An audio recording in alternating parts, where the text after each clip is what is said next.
So, should you flee? Don't play dumb with me. You know what I'm talking about. The seas are rising. Fascism is peaking globally.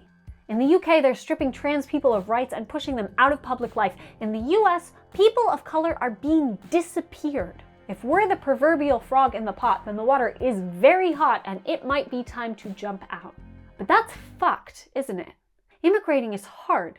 You have to get rid of all of your possessions, your pets, start over in a new culture that will baffle you and break your heart, where you might not speak the language, where you don't have the social connections, where your degree and job experience might not count, where you have no safety net if something goes wrong. And that's all under the assumption that you find somewhere to go, that you find a place that lets you in, because getting a visa can be downright impossible. Globally, most people will find themselves ineligible to migrate, at least legally. So whose idea was it to have all of these borders anyway? Why were they created? Was the world in chaos before them? What if we got rid of them? Would the terrible consequences outweigh that total freedom? We hear a lot about needing strong borders to keep other people out, but are we harming ourselves by staying trapped within them? I'm speaking from Ireland, a place people aren't fleeing from yet, but a place a lot of people are fleeing to. And a lot more people are dreaming of coming here, especially, lately, Americans. But are we really there yet? American asylum seekers in Ireland. Yes, we are. Keep watching.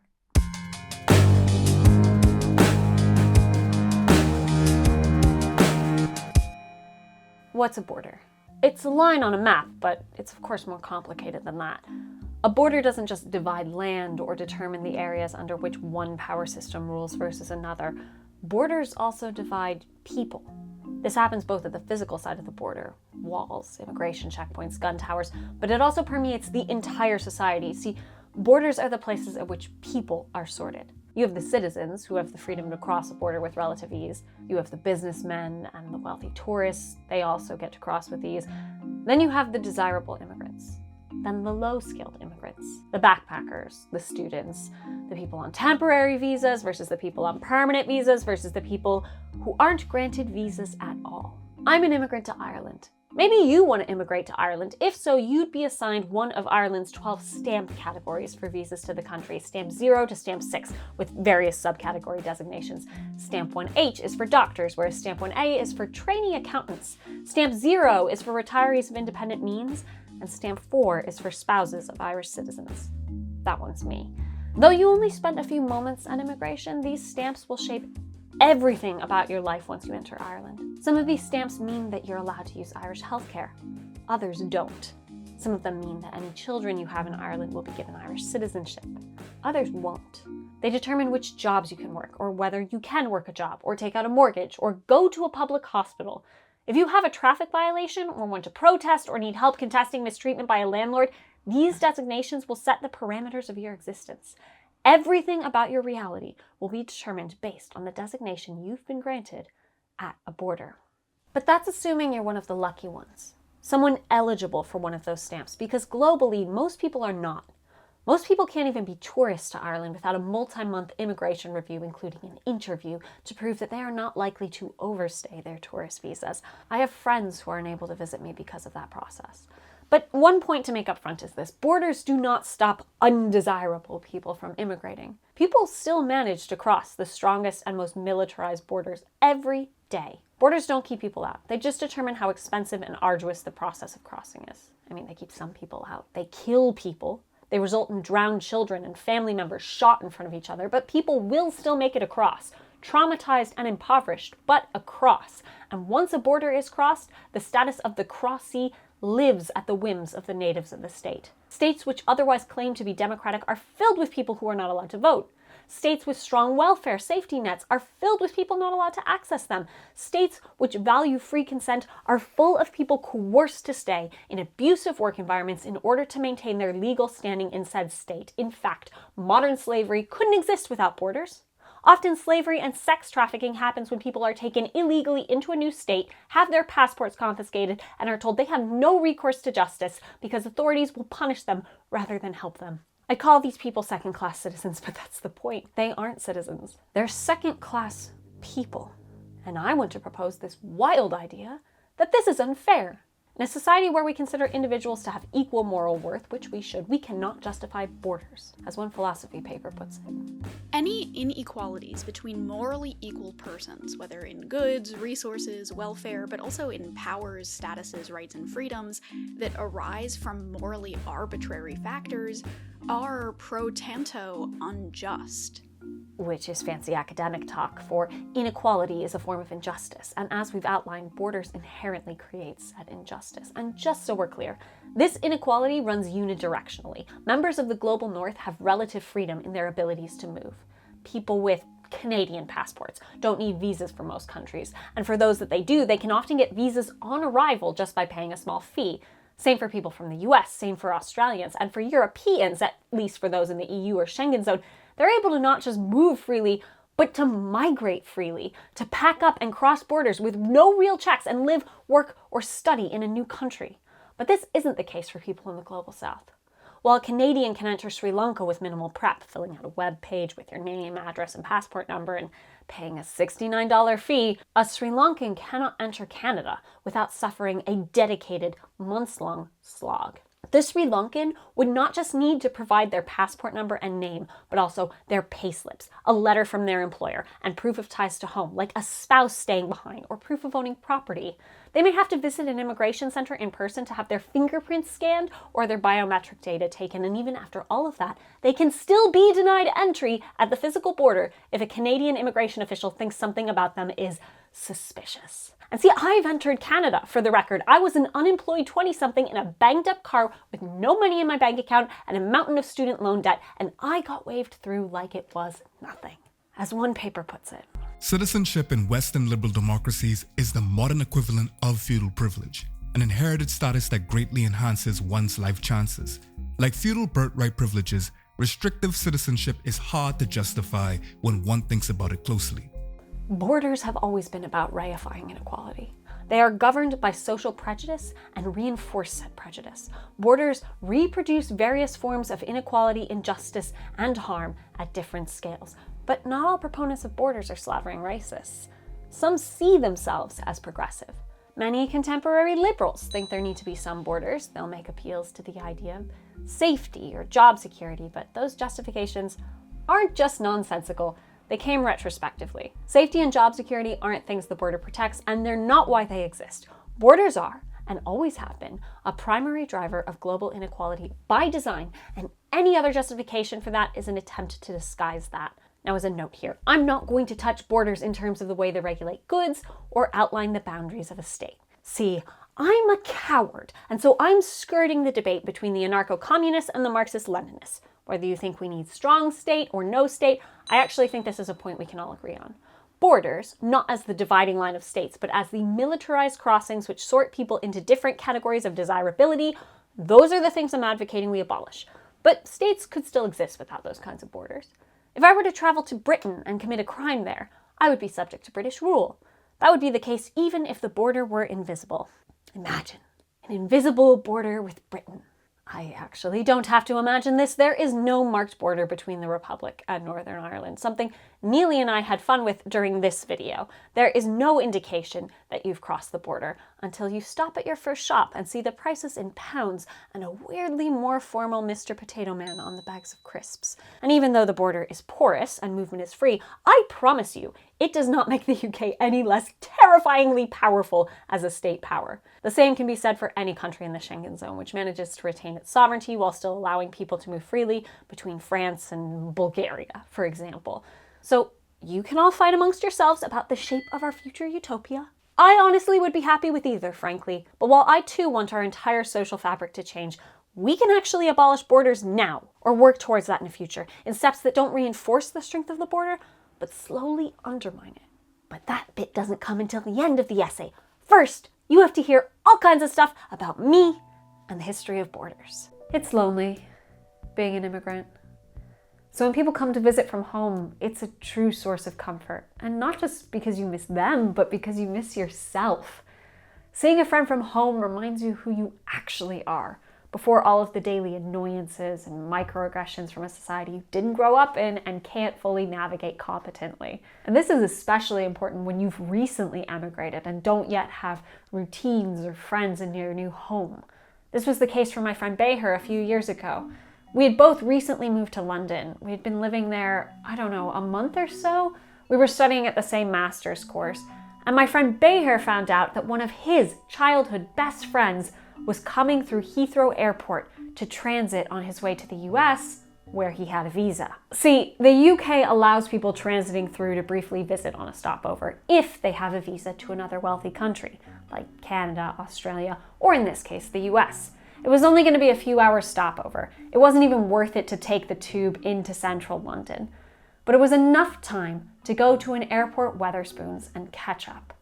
So Beher took the bus 40 minutes to the nearest tube stop, and then took the tube stop an hour into Heathrow, and then waited in a cafe for his friend.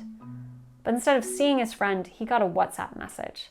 His friend wasn't going to make it. He was going to make it to England. In fact, he was in Heathrow Airport at that very moment. But even though he had a visa to another high-income country, it's always up to the discretion of the person behind the desk. And they determined that he was too much of a security risk to be allowed into the part of the airport that was considered the UK. Not because he had done anything. But see, Beher and his friend are both Egyptian. And so they are under increased scrutiny when entering the UK, even just to go from one part of the airport to another. So Beher's friend waited in a secure area until he was allowed to board his next flight.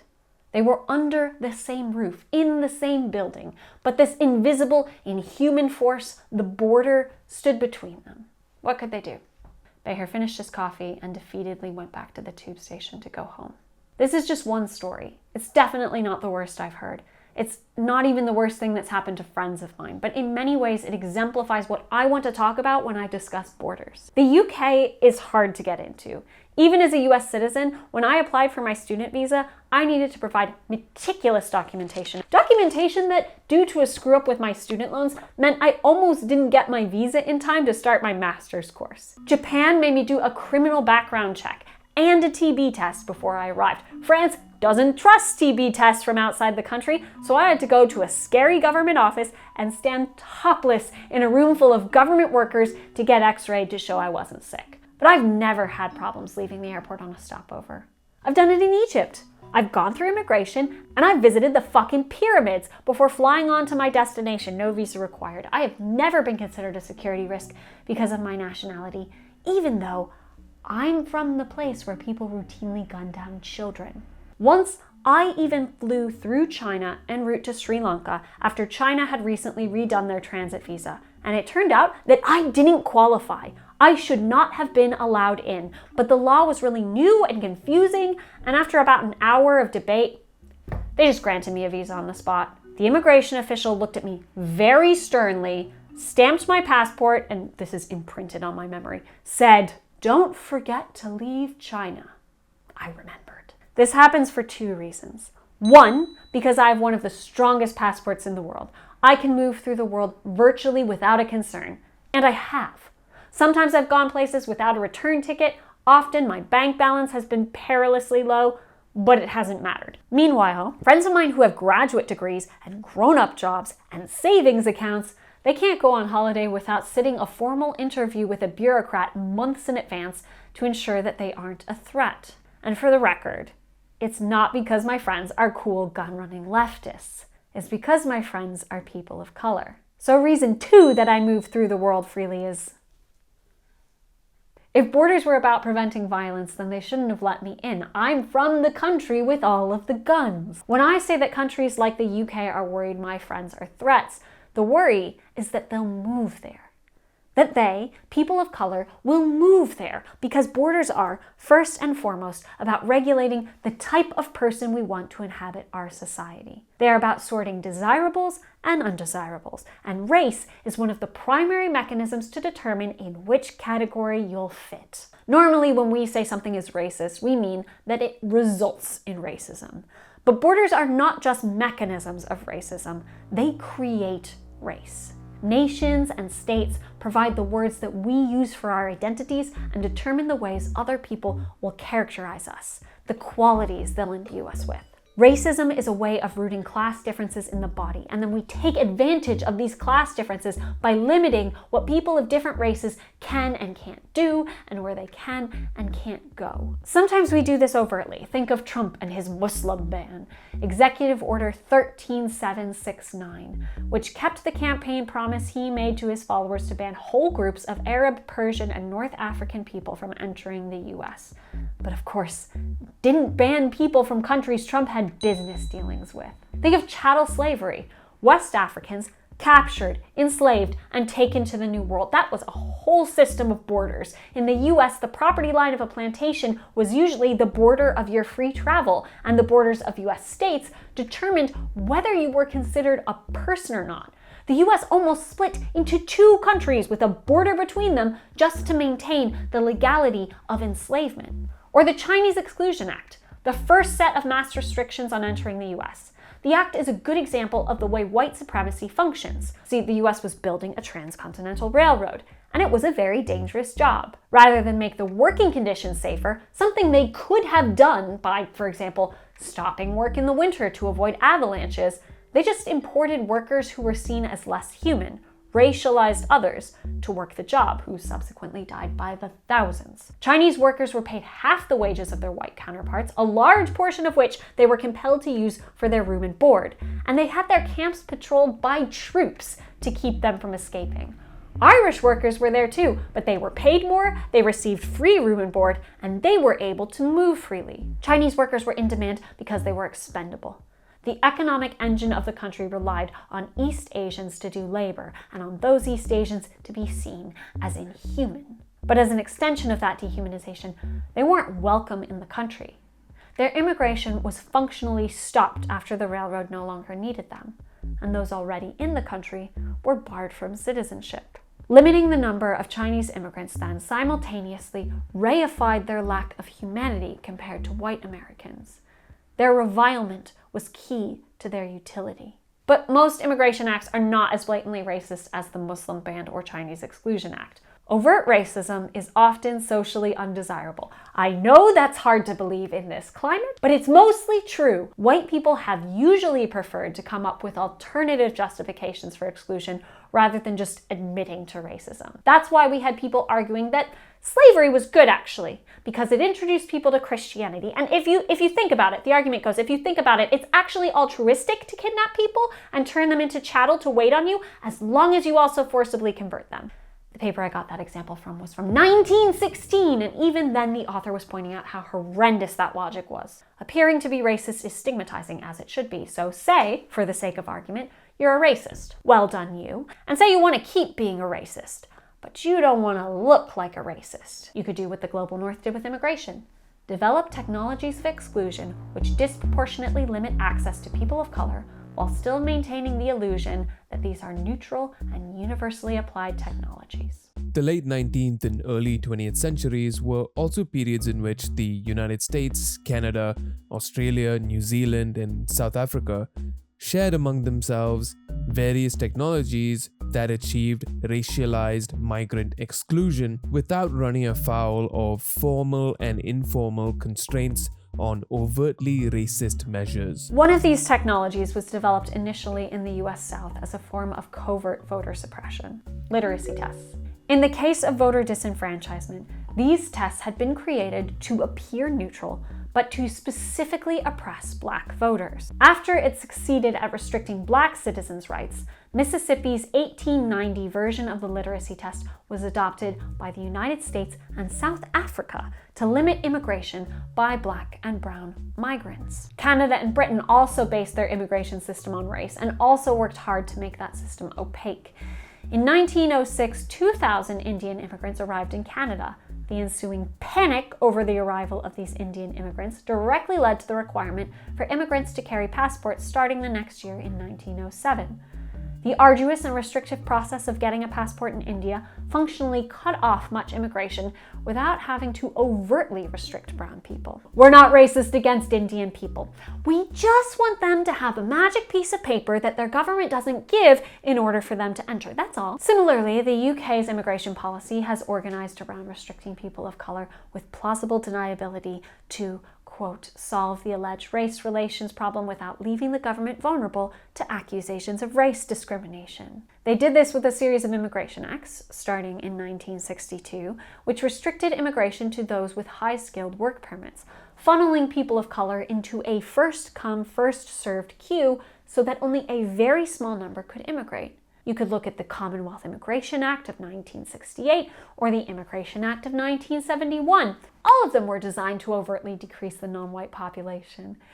In fact, according to a report that the UK Home Office commissioned and then tried to bury before it was leaked to The Guardian, during the period of 1950 to 1981, every single piece of immigration or citizenship legislation was designed at least in part to reduce the number of people with black or brown skin who were permitted to live and work in the UK. We're not racist against black and brown people. Please don't put in the newspaper that we're racist against black and brown people. One of the cleverest ways of filtering population by race without overtly saying race is to use nationality as a proxy. Take someone with a Jordanian passport.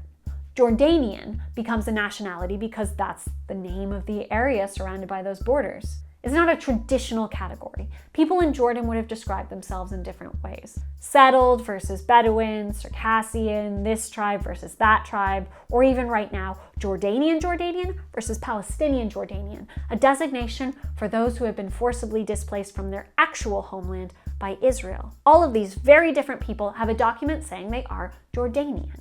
As a nationality, it is a category that is only useful in that, from a US or UK perspective, all of these people tend to be considered brown. Pause for a second and leave a comment if you're from a place that is only considered a singular nation from the perspective of a colonizer. Obviously, in Jordan's case, these disparate groups are brought together into one nation as a result of colonialism. But nationality is actually a newer concept even in places like Europe. Before the 20th century, Europe had been composed of large multi-ethnic empires. The Holy Roman Empire, the Prussian Empire, the Ottoman Empire, the Russian Empire. There's a whole bunch of them. After their collapse, nation-states drew borders with the explicit aim of creating homogeneous populations. And this is incredibly recent. My grandfather came to the US in the early 20th century from Austria-Hungary. His last name was German. The women in his family had last names that nowadays would variously be thought of as Austrian, Hungarian, or German, and the town where he and generations of my family lived is now in contemporary Serbia. As far as I'm aware, he wouldn't identify with any of the modern conceptions of the nations. He was Austro-Hungarian, a non-ethnic identity, and that's very striking when put into the context of that area today, where between his lifetime and mine, this constructed idea of Serbian nationalism had grown so strong that it drove the unspeakable evil of the Bosnian genocide. Nationality is a new and intentional concept meant to keep ethnicities separated, to keep minorities out. As one paper puts it, by the early 20th century, nationality, a racialized concept introduced into immigration governance by metropolitan and dominion powers, served as means of tethering non-white people to their regions and countries of ancestry and ensuring their exclusion from white nations. Clever. More clever still is to restrict who can become a certain nationality. I had a baby in Ireland in the last year, and that baby is Irish. They have Irish citizenship. That's because my wife is Irish, so it transferred automatically. But many kids born here don't qualify for Irish citizenship. If their parents are immigrant students, no Irish citizenship. If their parents are here on a work visa, but they've only been here a year and a half, no Irish citizenship. If their parents are in direct provision, the abysmal service we have set up to house asylum seekers, then no Irish citizenship. That's the case for many countries in the world. In Japan, there are people who have lived there for generations who are legally not Japanese, not eligible for the passport or the other privileges afforded to citizens. Zainichi Koreans, which I understand is their preferred term for themselves, are descendants of Koreans kidnapped and enslaved as forced laborers in 1920. These descendants were born and raised in Japan and generally only speak Japanese, but they're not eligible for citizenship unless someone in their immediate family line has married a Japanese person. Zainichi can't hold certain jobs or apply for certain benefits and are, in practical terms, a perpetual underclass who can forever be exploited to do the degrading or underpaying jobs that full Japanese citizens do not wish to do. And under current laws, their children will be in the same position. And their children. And their children no matter how many generations are born in Japan. In legal terms, this is the difference between a jus soli and jus sanguinis system, or right of soil versus right of blood. Is your nationality determined by where you're born or where you are ethnically from? We went over this a little bit in our previous essay about who is and isn't actually Irish.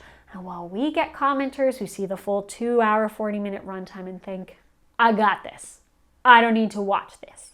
Yes! Or, no!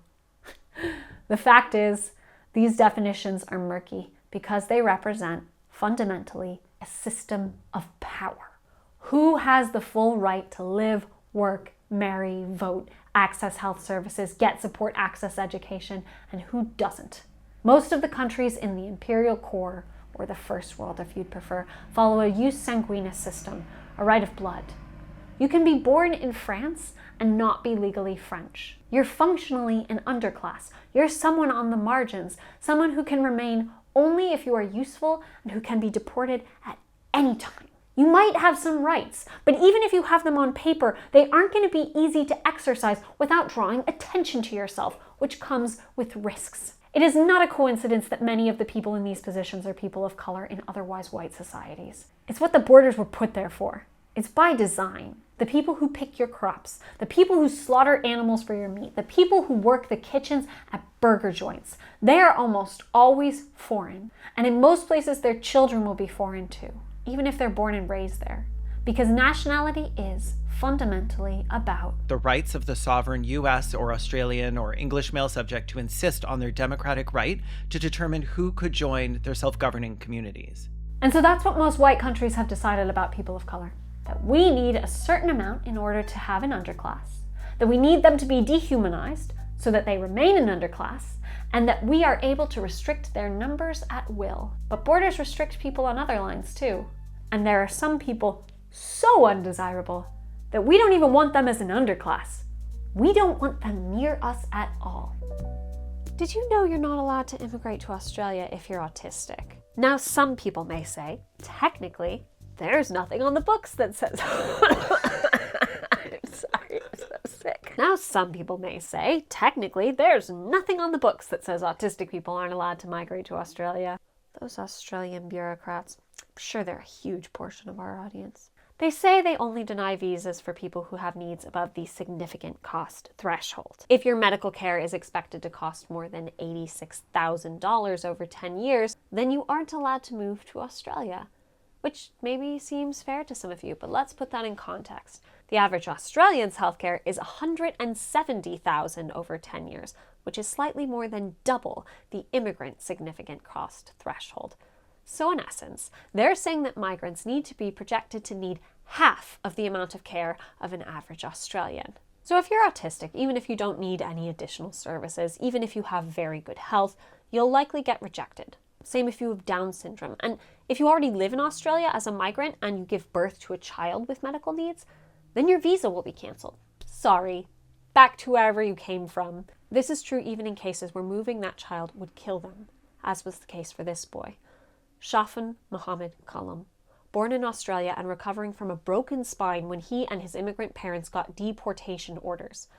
Shafin uses a ventilator to breathe at night. His doctors have said directly that he would not survive the low-pressure environment of an airplane such as the one he'd take to ride back to Pakistan, but the deportation was happening anyway. Luckily, thankfully, the media picked up on his case internationally, and he was granted a one-off intervention by the Minister for Home Affairs on compassionate grounds. You shouldn't have to pray that the genocide apologist New York Times will pick up your story to avoid being killed by the country you were born in. I am devastated thinking of the children in Australia who didn't get emergency face-saving interventions by ministers. And yet, the Liberal position on this aspect of borders, in particular, can seem almost reasonable. Disease crossing from one region to another is a real danger, and there are at least 3 public health protections that borders can offer. 1, protection from contagious disease, think of HIV. 2, protection from the cost of care for ill people, think of protecting the NHS. And 3, protection from a health condition which poses what Canada helpfully calls a danger to public safety, which I think sounds the most ominous of all. I'm a public health girly, so let's start with point 1, controls on immigration to prevent the spread of contagious disease. Let's talk about HIV/AIDS for a moment. As of 2019, around 48 countries in the world restricted immigration for people with HIV or AIDS. In 30 of those countries, you may be banned from entering at all if you have HIV. In 19, you will be deported if you are found to contract HIV while living there. But there are even more countries which, while they may allow you to visit, won't let you stay if you have HIV. They won't let you immigrate. We've got the usual suspects here, Australia, New Zealand, but Canada's on that list too. They mandatorily test immigrants for HIV, and if you're deemed likely to create an excessive demand on the medical system on account of your HIV, such as needing HIV meds, then you will be considered medically inadmissible to reside in Canada. And in many cases, it's completely unclear whether you're allowed to travel or immigrate somewhere with HIV. Like the US lifted its blanket ban on travelers with HIV in 2010, but though immigrants with HIV are allowed, it's unclear whether in practice it hurts your chances of being approved to immigrate. The legal advice I saw was that you should absolutely be upfront about declaring it, because if you lie, that's worse. But I actually don't know if that's good advice. The website Positive Destinations is meant to be a resource for people with HIV who are trying to travel, and it's frankly maddening to go through because you're typing various country names and repeatedly reading, I don't know. The restrictions are unclear. What is clear is that there are no countries in the world without HIV. 0. It's everywhere. There also are not functionally variations in the type of HIV spread globally. There is actually a more virulent type, but it's the one that is everywhere. The slightly milder strain, HIV-2, is also less common, accounting for only 1% of HIV cases globally. HIV spreads through 3 primary mechanisms: mother-to-child transmission during birth or breastfeeding, injection drug use, and sex. This disease used to be a death sentence, and for many people it still is a death sentence, but not because it has to be. We have the medication necessary to treat HIV before it becomes AIDS. We have the medication necessary to stop the spread of HIV. In 2015, Cuba completely eliminated mother-to-child transmission through prenatal medications. Since then, Belize, Jamaica, and St. Vincent and the Grenadines have followed suit, completely eliminating mother-to-child transmission, and Botswana is on track to be next, with 98% of pregnant women getting treated and the rate of mother-to-child transmission being just 1.2% in 2023. Botswana did this by providing lifelong treatment for all pregnant and breastfeeding women with HIV, free antiretroviral therapy for all, including non-citizens, and decentralizing HIV treatment.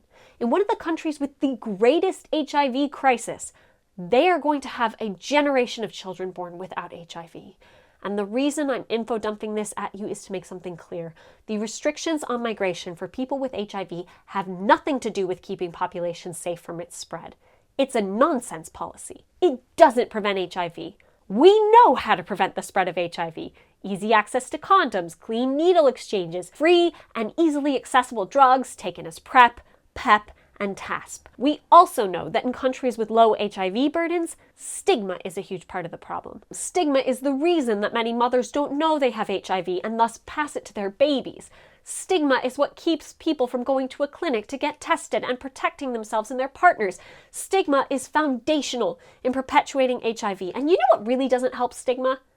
Immigration restrictions for a virus that already is everywhere. The fact that some countries ask you to check a box indicating whether you have HIV or not. The fact that some countries will deport you if you contract HIV while you're there. The fact that if you're in a country illegally, you're often barred from accessing the sort of treatments like PrEP that would keep your HIV from spreading or from progressing to AIDS. We currently have strong borders, and it has not done anything to stop the spread of contagious diseases. We saw this with COVID.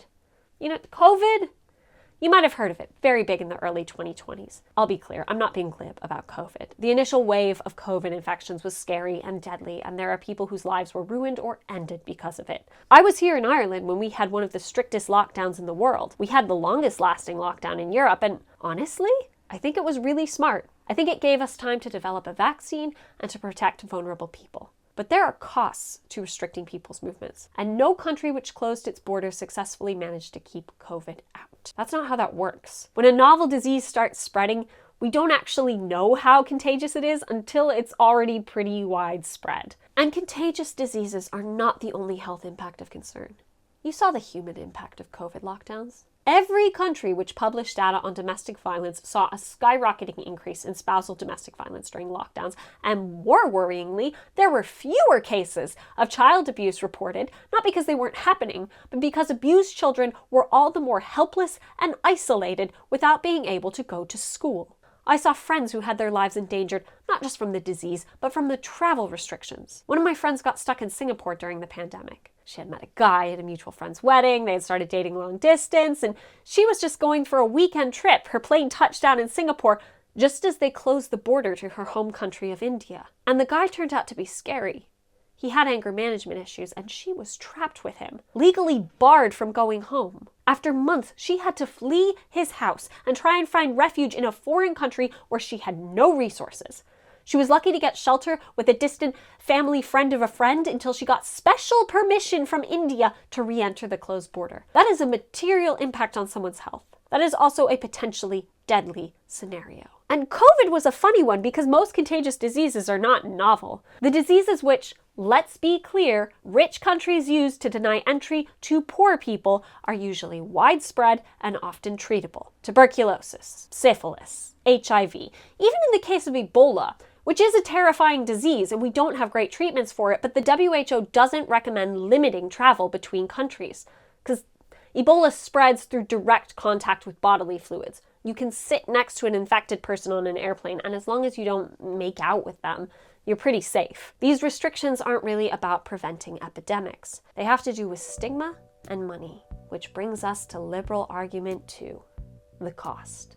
A lot of countries get upset about the prospect of immigrants costing citizens money, and healthcare is usually the culprit. Immigrants are putting a strain on our NHS. That was one of the lines I heard on the radio when I lived in England during the Brexit campaign. And it was strange being an immigrant and seeing that rhetoric thrown around because I had paid for my NHS treatment. My student visa was only given to me once I had paid a host of various fees, including one earmarked for the NHS. I don't remember exactly how much it cost me, but right now immigrants to the UK pay £776 per year to the NHS. So if you're coming to the UK for a 4-year course, that's £3,104 that you have to pay upfront whether you end up needing health services or not. And remember, if you're a student like I was, the government monitors your attendance, and if you start missing your classes for whatever reason, you have to leave the UK. I was genuinely scared I would get the flu because to be sick like that would have put my immigration status into jeopardy. And it's very bad for students to get a real serious illness, the kinds that requires more extensive care. That means they have to leave the country anyway because they can no longer fulfill the attendance requirements of their visas. People who get really sick aren't allowed to stay and get treatment on the NHS, even though it's treatment that they've paid for. But if money is the reason you think we shouldn't have open borders, then I'm probably not going to convince you otherwise. We have different morals. I think money is a social construct that shouldn't get in the way of people's ability to live healthily, and you don't. You're an asshole. So I'll point out that there's no reason for many of these drugs to be so expensive. That if our manufacturing process was collectivized, there'd be no need to try and squeeze profits out of sick people. I'd point to TB and say that the risk in the US is not that someone with TB enters, but that people in the US who already have TB don't have the paid sick days they'd need to complete a full course of treatment, which is going to lead to a terrifying resistance crisis, which has nothing at all to do with immigrants. Plus, there's the absolute hypocrisy in wealthy countries of closing their borders when many of these contagious diseases are only as bad as they are because of the exploitation of the global south by the global north, closing up shop to the victims of our exploitation on the basis that it might cut into our obscene profits. I can't even go there. But what's clear is that cost isn't actually a concern for most conditions. It's an excuse. So what's actually going on here? This doesn't make any sense. In reality, immigrants to the UK are more likely to work for the NHS than they are to substantially use its services, and Australia isn't barring autistic people because they cost more in services than the average Australian. Neither does it make sense in New Zealand, where immigration is sorely needed to keep the country running. What's actually happening here is that, like with race, these borders are set up to keep out the undesirables, what Canada had called people who pose a danger to public safety. We're talking about people who have a stigmatized condition or neurological difference. You know, eugenics. Borders are mechanisms of eugenics. Let's go back to the Canadian immigration page that spells it out. We may refuse your application if we believe that your health condition will endanger public safety. This decision is based on the results of your immigration medical exam. We'll consider your risk of sudden incapacity, loss of physical and mental abilities, unpredictable or violent behavior. So to be clear, this isn't Canada saying that they'll close the border to someone who has been convicted of a crime, for example. This is Canada denying entry to people with stigmatizing mental illnesses. This is Canada denying entry to people who have degenerative disorders. This is Canada denying entry to people with neurological conditions. And this is Canada deciding that those things make someone potentially dangerous. And unless you think I'm being hyperbolic, here's a paper from 1910 arguing that eugenics must be the guiding principle of US immigration. How far do our present immigration laws enable us to keep out those who are physically, mentally, and morally undesirable for parenthood, whose coming here will tend to produce an inferior rather than a superior American race, who are eugenically unfit for race culture? And at the time, what exactly constituted being labeled an undesirable? Another paper from the era spells it out. Trigger warning for some pretty disgusting language. The following classes of aliens are excluded from admission into the United States: idiots, imbeciles, feeble-minded persons, epileptics, insane persons, persons who have been insane within 5 years previous, persons who have had 2 or more attacks of insanity at any time previously, paupers, persons likely to become a public charge, professional beggars, persons afflicted with tuberculosis or with a loathsome or dangerous contagious disease, persons not comprehended within any of the foregoing excluded classes who are found to be and are certified by the examining surgeon as being mentally or physically defective, such mental or physical defect being of a nature which may affect the ability of such alien to earn a living. So yeah, that quote was from the US, but it served as an instrumental template for developing immigration policy in much of the First World. Remember my friend Beher, who I mentioned earlier? This was the case for my friend Beher. He's actually a psychiatrist and a PhD historian. And he has 2 master's degrees, and like, fuck that guy, right? Fuck you, Beher. He doesn't watch our videos. Probably getting another master's degree or something. It's fine. I'm not jealous. I like being a YouTuber. But it was in chatting with him that I wanted to talk about the granular details of denying someone based on them being a danger to public safety. In his essay, Borders and Eugenics, Beher, or I should probably cite him as Dr. Ibrahim, talks about a case he worked on for the NHS where a student in the UK was being seen for a first episode of psychosis. The standard for people under 35 on the NHS involves being assigned a dedicated care team to follow up with them, to help them through the process of assessment and treatments, hold their hands for what is basically a really stigmatized and often debilitating health condition. However, noting the fact that this student was an immigrant, the NHS could triage them as less important, or as Ibrahim says, make the service reluctant to waste this precious resource on someone who may not be around long enough to experience a positive outcome.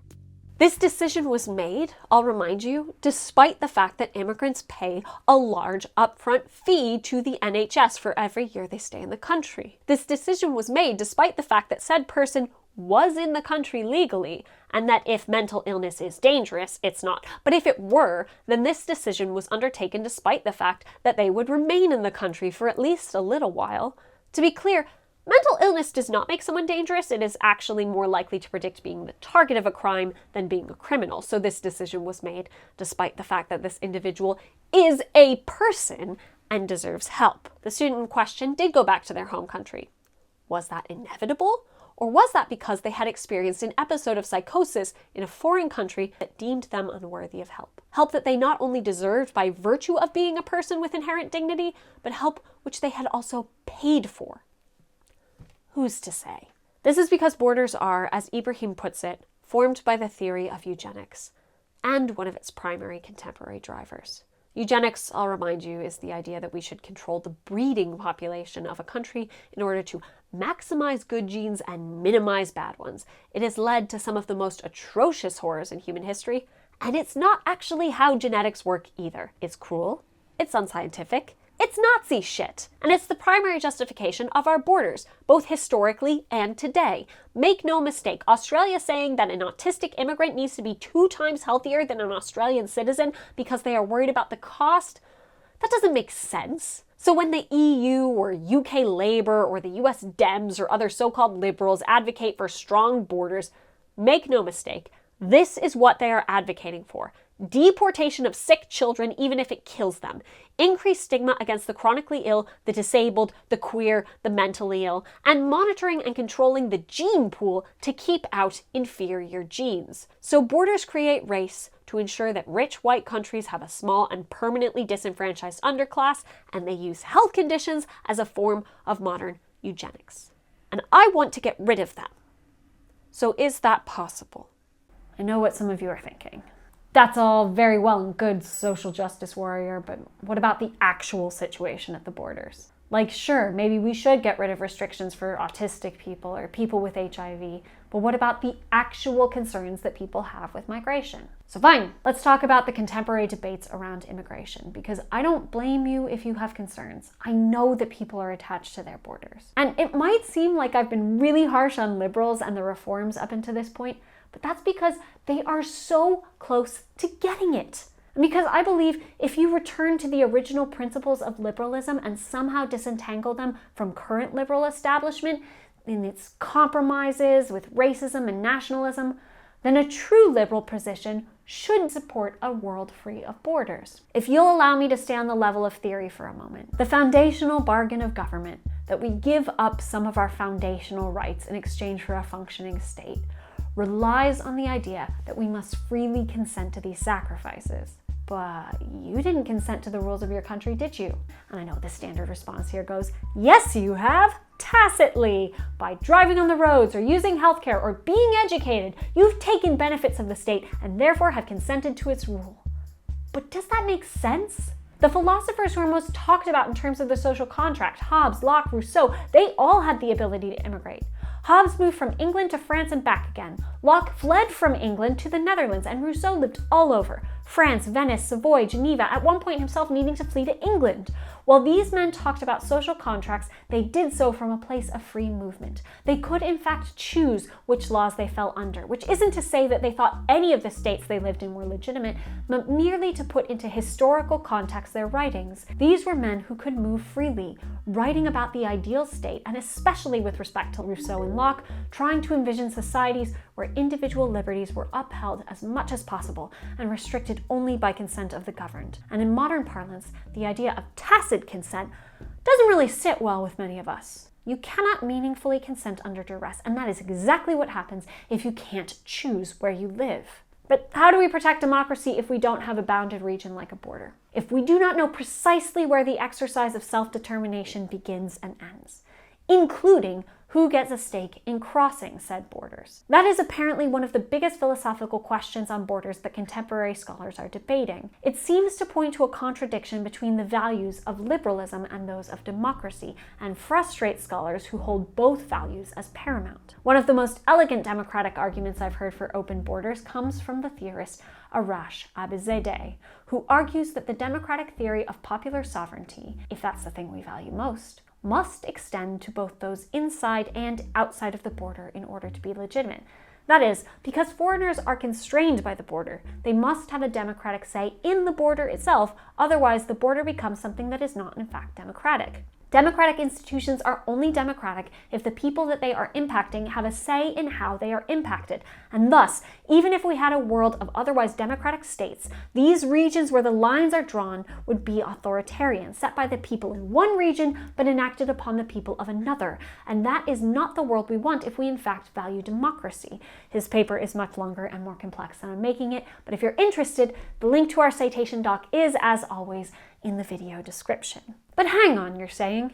These are not the arguments made by your racist grandmother at Christmas. She doesn't actually give a shit about democracy. She's worried that there's a Sharia law happening in Tower Hamlets and excited that Nigel Farage is going to stop all these foreigners from making England less English by stealing your chicken tikka takeaway or something. You know, We're not dealing with experts on democracy. So fine, let's not have a foreigner like me lecture you about the way you should all be good to me. Let's let Neely take this one. Say, for the sake of argument, you have a racist grandmother, and you want to prove her wrong. I don't know why.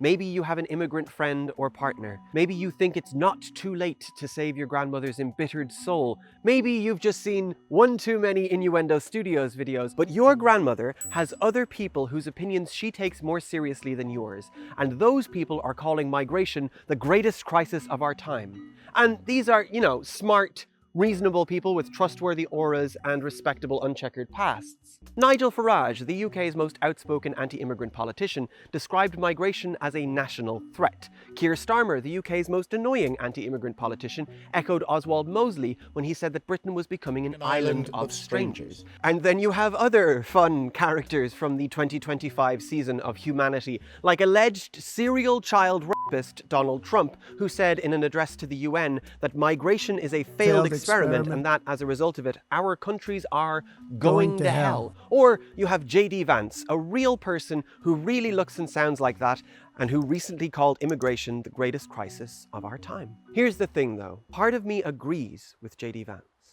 What?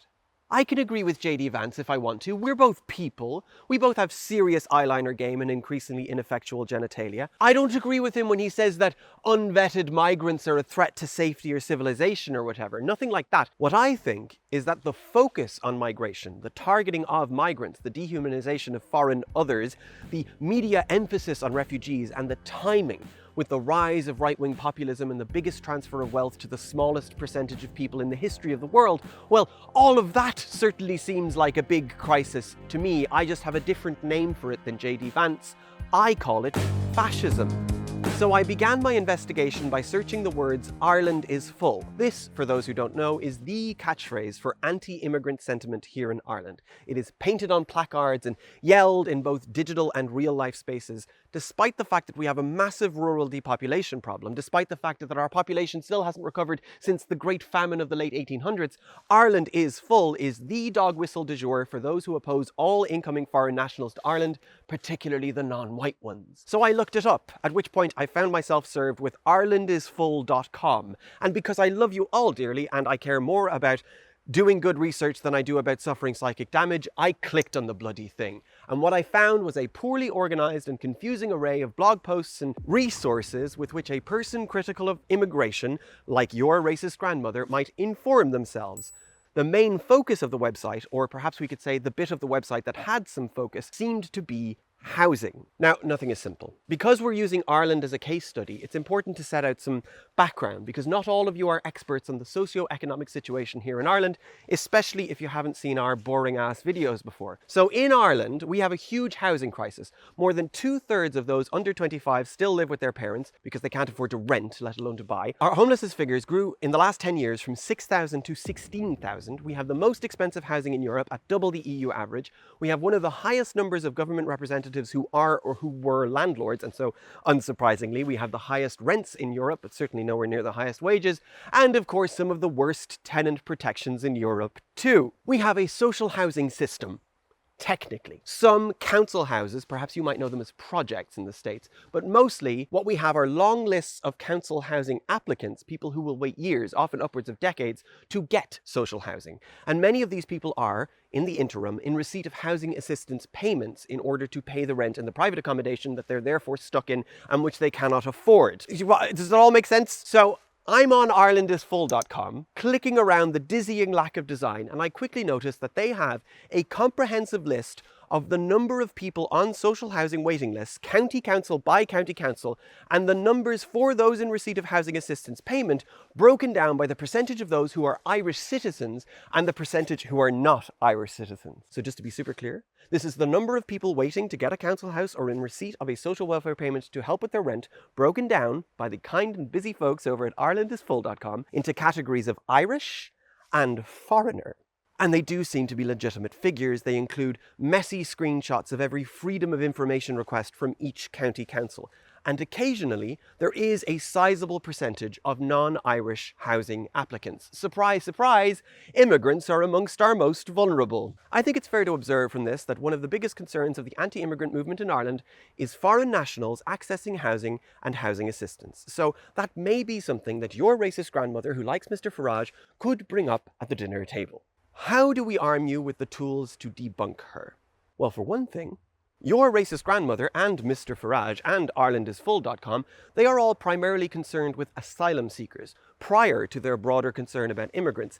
And asylum seekers, it must be recognised, are a whole other category. They're not entitled to housing assistance or a council house or anything like that. They spend years unable to avail of any of the social welfare entitlements of an Irish citizen, often in complete limbo as to their asylum status. And they are housed, often for years, in direct provision centres, the horrors of which we will elaborate on in the next chapter. And although the literal purpose of this video is to persuade you that borders themselves are the problem, and that it therefore shouldn't matter where anyone is from, I think it's relevant that the anti-immigrant groups in Ireland happily collaborate with British anti-immigrant groups, but many of the non-Irish housing list and housing assistance beneficiaries are British. Frequently, it is British people that compose the lion's share of non-Irish citizens receiving Irish state benefits, which tracks with my experience of being in the queue for the dole here. But I need to give you some other granular parochial context for all this Irish council housing stuff. In Ireland, on any given county council, the housing list ostensibly operates on a first-come, first-served basis, but in reality, it operates on a parish pump politics basis. That is to say, and I'm speaking as someone who's been on the housing list and knows lots of people who have, the way to get a council house is to call up your local representative, say Cathal Crow or some other Fianna Fáil chap, and say to them, look at Cathal, I'm in an awful situation here. Can you see what you can do about my place on the housing list? And sure, didn't you know my father? And maybe he'll do you a favour, and then you can vote for him despite his complicity in a genocide. And of course, this is not a privilege afforded to non-Irish citizens. I mean, it's not like it's communicated to them in any meaningful way. And anyway, their fathers could be anyone. This in turn contributes to the number of immigrants who become indefinitely stuck on the housing list and therefore receive housing assistance payments, a stopgap measure to assist with rent they can't afford. Housing Assistance Payment, or HAP, was always supposed to be a short-term solution to bloated housing needs. It has persisted as a social welfare cost to the state only because of willful government incompetence and neoliberal market-driven housing policies. And if you think about it, a system that pays renters a fixed sum rather than actually providing them with housing is very self-interested for the landlords in government, because they are literally paying themselves and their landlord friends with tax revenue laundered through the undesirable renting class. They're paying themselves with my tax money and creating a scapegoat foreign welfare recipient in the process. And so IrelandIsFull.com is being very clever here by showing us the HAP and waiting list numbers rather than the figures for those who are actually in social housing. We have the numbers for Kildare County Council, for example. 78.5% of those in social housing are Irish-born. We also know that for non-UK and non-EU citizens, you can't access housing support unless you've been resident here for 5 years and you have a stamp 4 or better visa and a bunch of other dizzying terms and conditions which don't apply to Irish citizens. That is to say, you can get on the list, but Irish-born folk must be effectively given a 5-year head start and a bunch of advantages. In other words, housing in Ireland is simultaneously crap for Irish people and racist for everyone else. This report, for example, showed that racialised people who have been lucky enough to secure social housing are now experiencing a huge rise in verbal and physical racist abuse in those council estates. Not to mention that report was all the way from back in 2016. I have a feeling things have gotten worse since then. But we can expand our view beyond Ireland. Housing is a major issue here, and so, of course, it's a real focal point of anti-immigrant rhetoric. But any given country's anxieties can be weaponized by the anti-immigration movement. In Britain, for example, UKIP, in their manifesto, plan to close the borders and keep migrants from accessing social welfare, legal representation, or the NHS, because that's a primary anxiety in the UK. They have an amazing health service and a preposterous amount of wealth, and their favourite thing to do is to find different ways to completely fuck both. Sarah has already addressed how immigrants directly fund the NHS, but that fact doesn't matter. It's not how these symbolic anxieties work. If you look at Germany, they're wildly paranoid about Islam and the Middle East. So the AfD, their fascist party, makes fears around the Islamization of the West one of their primary concerns. And What does Islamization mean? Well, Zoran Mamdani's mayor of New York now. I guess we're all going to find out. And if you look at the USA, immigrant scaremongering focuses on job insecurity and drugs and violence. Since 1994, right-wing white supremacist groups have accounted for the majority of terrorist attacks. They are the most significant threat to public safety, and yet the phantasmic idea of terrorist remains a dark-skinned other, often a follower of Islam whose family are from somewhere in the Middle East. This argument may be lost on your racist grandmother, but it's worth pointing out that the foreigner is always guilty of realizing a country's worst fear, that each country in fact finds its own way to transform the foreigner into a manifestation of a systemic issue, simultaneously scapegoating this innocent party and obscuring systemic neglect, whether that's existing systemic neglect or the ambition of future systemic neglect as dreamed up by whatever greedy little Nazis are trying to get into power. See here the UKIP manifesto or Project 2025.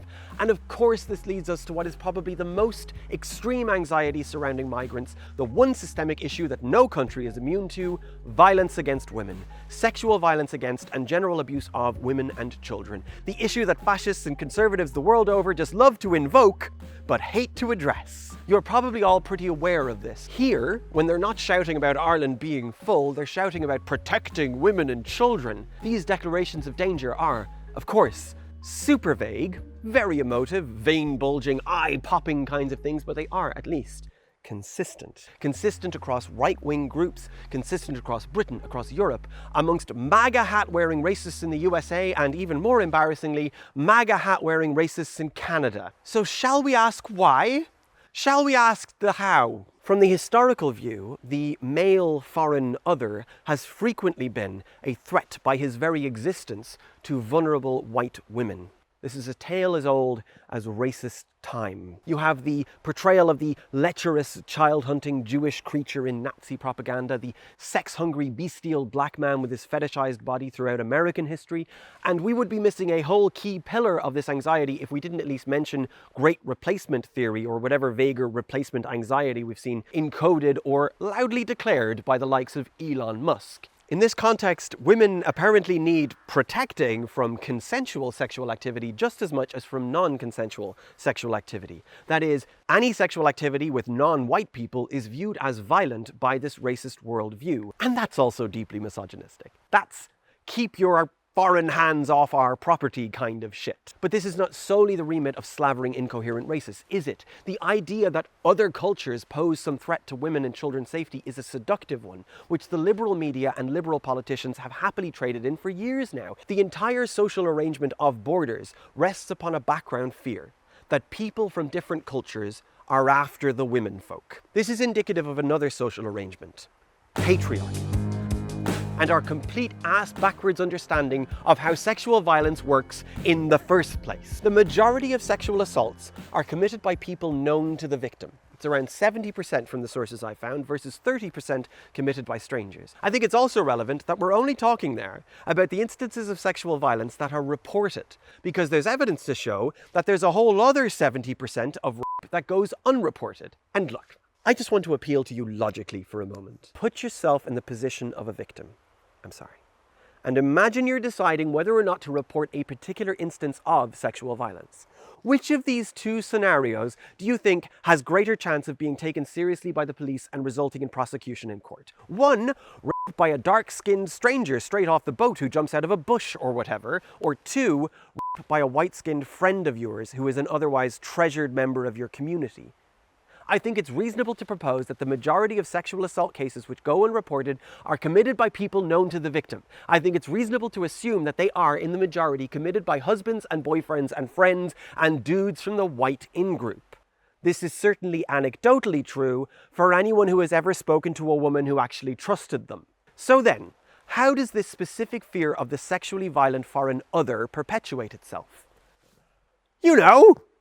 Lies and propaganda and bias and all that stuff. Let's look at that last part first, okay? Bias. One of the problems is that we interpret sexual violence as sexual violence when the perpetrator is from an out-group. When the perpetrator is from an in-group, we tend to make excuses and render the whole thing complicated. Take this study, which showed that defining rape in intergroup terms led to less victim blame than when it was defined in interpersonal terms, and participants blamed the victim more when she was assaulted by an acquaintance than a stranger. That is to say, we are more likely to see something as sexual violence when it meets our pre-existing biases of good people and bad people. If we cared about sexual violence, we would have to challenge that bias in order to believe victims. And then there's propaganda. All the way back in the 90s, researchers established that the media is biased towards stories of the underclass, underprivileged people generally, committing sexually violent acts.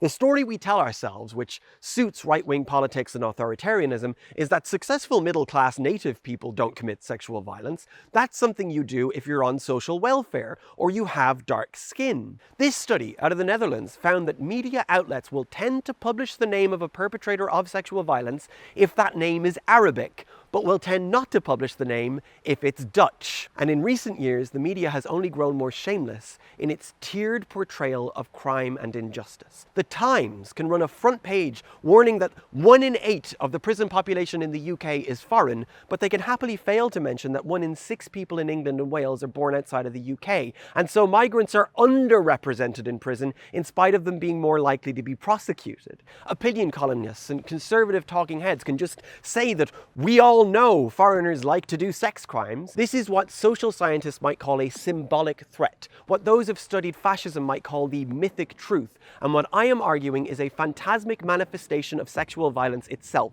They're not people, they are the phantasm of sexual violence. That's why a god-awful AI-generated meme like this one makes perfect sense to racists, because these fellows in the back are phantasms, manifestations of sexual violence. And the white woman is also a phantasm, by the way, an idealized sexual victim. But to the rest of us, this meme is baffling. To me, it just looks like Nish Kumar is talking on the radio and they all think it's funny, but she doesn't get it. And all of this is such a great cover, a fantastic shield against the actual issues of sexual violence, whether that's a political system which underfunds women's services, fails in legislative protections for women, or it's a legal system that dehumanizes women and victim blames. Or it's just the rapists and abusers themselves. All of these fuckers can turn your attention away from their complicity and towards some other, an other who is already dehumanized and caricatured, and make that other not just responsible for a specific crime, but the actual manifestation of the crime itself, so that it's virtually impossible to incriminate a straight white man of sexual violence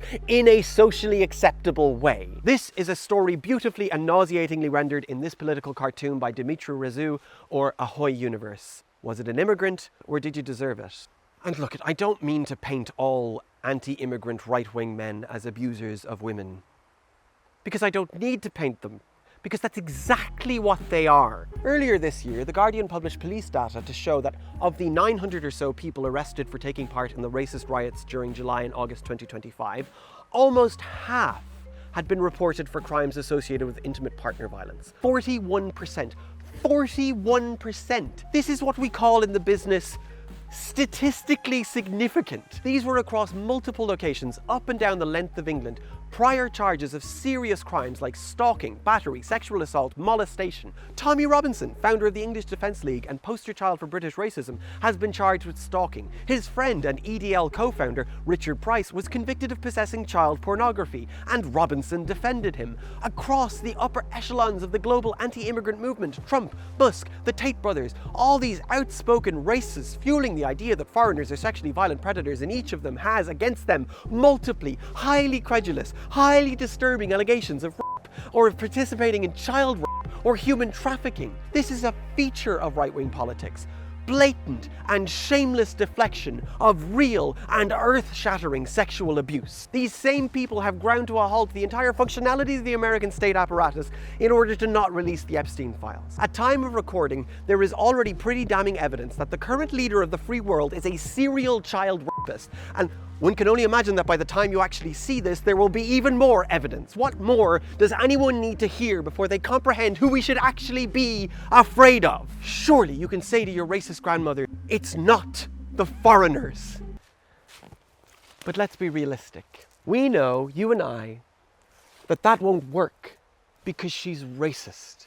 Because the phantasm and the bias and the fear compose her reality. And I hate to break it to you, but We're out of time for you to convince her. You have necessary work to do, and it isn't persuading fascists that they're wrong. It's maybe persuading liberals that fascists are wrong. It's probably persuading leftists not to give up. But moreover, that work is helping those who need help right now. It's dual power. It's finding the underclass around you and acting in solidarity and charity with them. It's pushing back against racists at their horrible rallies in anti-fascist tradition. It's fighting. That's the work we all need to be doing. And it may be that part of that work is cutting your losses, excommunicating yourself from a racist family, actually refusing to endorse with your money or your patience a racist system. So yes, quite possibly to flee, but certainly, in a word, to act. Your racist grandmother, or whoever this person is in your life, they're an idiot who doesn't know shit about anything. God help them. And just like IrelandIsFull.com, this person is built of incoherent, unrelated, and entirely untrue claims, rather than an actual ideology. So unfortunately, as soon as you've addressed one of these claims, this person will simply tab across to some completely random other claim, which you won't be able to follow because you're not a racist idiot, but will make perfect sense to this racist person because she has worms in her brain. And that's why the meme with the bus makes grandma mad. IrelandIsFull.com contains, with neither prompt nor apology, an interactive map of all of the IPAS centres, all of the temporary accommodation centres for all of the asylum seekers on the island of Ireland. Every centre housing asylum seekers pinned to make it really easy to find any of them. Now you have to wonder, why would this be? What possible reason would these website designers have for including this interactive map? Could it be to emphasize the sheer number of centres for asylum seekers? Could be. But if it is, it's not overt, and it is not signposted, and so would have to be inferred. Could this map be to guide people towards some protest, riot, or antisocial behaviour outside of one of these centres? That is certainly not unusual these days, from the riot in Dublin outside of the City West Accommodation Centre to the blockade and protest outside of the Inch Centre in County Clare. Maybe this map is to help you to organise one of these things. Or could this map be here to help you to find your way to one of these centres and attempt to burn it down, with children inside, like someone tried to do in Drogheda just about a month ago, tried to burn 3 children to death, including a baby, while they slept. Would have succeeded if they hadn't been pulled out by firefighters in the nick of time. Well, whatever the map is for, we just can't know for sure, because nothing is explicitly stated or signposted on the website. I guess if you're already angry at all these international protection centres, then you'll know what to do. And if, like me, you're a bystander to this anti-immigrant stuff, then you don't have a smoking gun you can point to implicate these IrelandIsFull.com people with that racist violence. I mean, there is an alternative use that you can put this interactive map to, and that is to find the nearest centre to you and go and speak to refugees, go and speak to the people in direct provision. That's what we did. And fucking hell, lads. Holy shit, lads! We're asylum seekers. We have been seeking asylum for the last 6 months. It's definitely come with its own set of challenges. Some would say exclusively challenges. Exclusively challenges. This is Zara and Ophelia. They have fled the United States to seek refuge in Ireland. They're seeking asylum on the basis that they are both trans women, and Zara is also racialized. And I probably don't need to tell you that right now these are particularly hot-button, marginalized identities. Zara and Ophelia felt that this put them in enough danger to justify fleeing. You know, DHS doesn't really care if you're a citizen or not if you look a certain way, till a lawyer or a judge pulls you out of detention and you can prove your citizenship. They don't care about papers. They don't care about any of that. You could walk around with your birth certificate and they will deny it's real. The severity of some of the ICE raids, a lot of nonviolent offenders and a lot of citizens getting caught up in the different raids, and just the way they've been treating people, it's been inhumane. And correct me if I'm wrong, you've got family who's like at risk of being caught up in the ICE raids. Yeah, for the most part. People are being treated as pests and rounded up and being removed from their homes and their families. The conditions a lot of these people are being subjected to it's bad. I mean, people are sick and dying without medical care. You know, I don't think it's unfair to say that. I mean, the United States is under an occupying force. It just so happens that that occupying force is the US government itself. Unfortunately, this also means that Ophelia and Zara have not come to Ireland as middle-class expats with a buttload of savings in the bank and a plan to work in tech. Far from it. Ophelia is estranged from her family and, not long before escaping the States, had experienced a prolonged period of homelessness. I had just started a new job. I had a bit of a prolonged stint of unemployment in between, as I was finding it increasingly difficult to find employment as a visibly and openly transgender woman. Our plan for a while at that point was to, kind of hunker down and scrimp and save and, find a place to live together and build a life for ourselves, near friends and loved ones. Unfortunately, that has been kind of thrown completely out the fucking window. So instead, they've come to Ireland with nothing and are applying to stay via asylum status. And make no mistake, seeking asylum is a very consequential and dehumanizing way to gain residency in Europe. Asylum seekers to Ireland find themselves in a system called direct provision. This, like many Irish systems, was supposed to be a temporary measure to meet the needs of a rising number of asylum seekers. It's been 21 years. Writing for the Irish Times, John McManus eloquently described the situation. Intended to provide room and board for asylum seekers while their applications were processed, it morphed into some sort of Kafkaesque open-air prison system, with applicants' lives put on hold for years while they languished in substandard accommodation. In 2021, the government touted plans to move on from direct provision to a better system, but coinciding with a steep increase in anti-migrant protests and riots, and a move towards scapegoating asylum seekers generally, which mirrored other Western governments, this year, all plans to end direct provision were quietly shelved. But what is direct provision? In short, it is the state directly providing for asylum seekers while their applications are processed.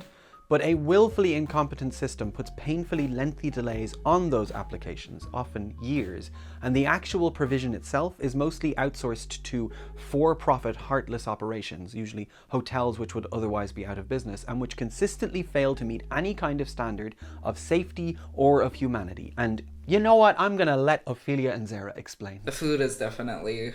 it's nasty. It's nasty. It's not great. Borderline inedible most days. Borderline inedible might be putting it lightly. Asylum seekers in direct provision are usually catered to in a haphazard canteen style. Because the families who live in these centres have no alternative, the standard of food is incredibly low. Advocacy groups like STOD, Standing Together Against Direct Provision, and Amnesty International, have tried to illustrate to the government and to the Irish public that the food that these human beings are forced to eat is, at best, nutritionally substandard slop and, at worst, actively dangerous poison, with the Children's Rights Alliance reporting in 2023 that children in direct provision are eating only cold meals with no nutritional value for months on end. Ophelia and Zara have been sending me pictures of what they're having to eat. Content warning for vegans and any humans with dignity and gag reflexes. It's just fucking awful. Raw food, a lot of the times. I've gotten bone shards in my biryani. Bone shards in ground chicken. Ground chicken. Somehow. Plastic sometimes. Yep. Undercooked meat, dangerously undercooked meat, quite frankly.